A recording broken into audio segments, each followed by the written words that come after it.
हौले हौले दिल को छू पता भी ना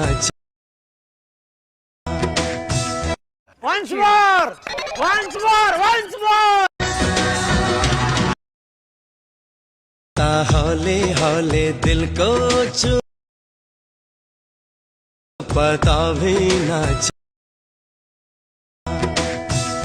जय शिवराय मित्रांनो, तुमचं स्वागत आहे तुमच्या लाडक्या भावाचं यूट्यूब चॅनल मराठी क्रिएशनवरील एका नवीन व्हिडिओमध्ये.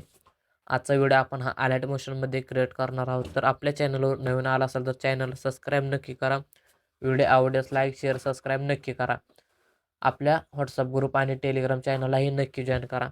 तर तुम्हाला घरी बसून दिवसाला 700-800 रुपये कमवायचे असतील तर डिस्क्रिप्शनमध्ये माझा व्हॉट्सअप नंबर दिलेला आहे, तर तिथे मला कॉन्टॅक्ट करू शकता. मी व्हॉट्सअपला सर्व डिटेल्स देईन. चला तर आपण आपल्याच्या व्हिडिओला सुरुवात करूया. सगळ्यात अगोदर बिटमार्क प्रोजेक्ट ओपन केल्यानंतर इथं सर्व बिट लावून दिलेले आहेत. तर प्लस आयकॉनवर क्लिक करून मीडियामध्ये जाऊन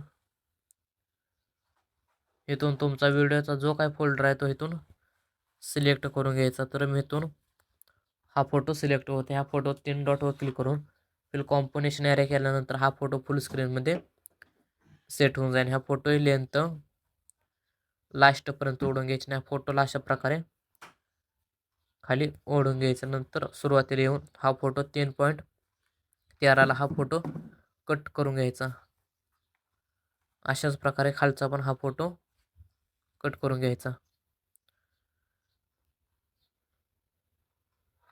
नंतर सुरुवातीला येऊन प्लस आयकॉनवर क्लिक करून इथून एक हा सिलेक्ट केल्यानंतर फिल कॉम्पोनेशन एरिया करून घ्यायचा. कलर अँड फिलमध्ये जाऊन इथून ग्रेनेड सिलेक्ट करून घ्यायचा.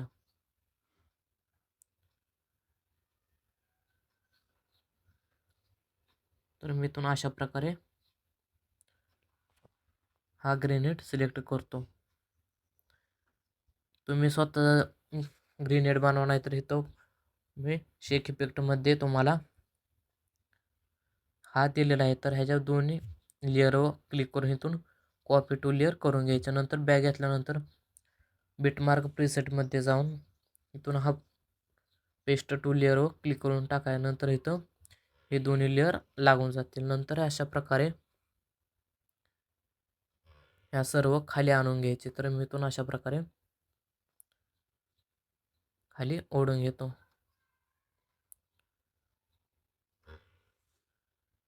नंतर सुरुवातीला येऊन आता आपला व्हिडिओ इथं थोडा बनून झालेला आहे. तर आपल्या व्हिडिओला फोटोजने आपल्याला इफेक्ट द्यायचा. इफेक्ट देण्यासाठी बॅग घेतल्यानंतर शेक इफेक्टमध्ये जाऊन इथून पहिल्या फोटो हा इफेक्ट कॉपी इफेक्ट करून घ्यायचा. नंतर बॅग घेतल्यानंतर बिटमार्क प्रोजेक्ट ओपन केल्यानंतर आपल्या ह्या पहिल्या फोटोला हा इफेक्ट पेस्ट करून द्यायचा. नंतर आपल्या पहिल्या फोटोला हा इफेक्ट लागलेला आहे. तर नंतर बॅग घेऊन शेक इफेक्ट प्रीसेटमध्ये जाऊन इथून दुसरा इफेक्ट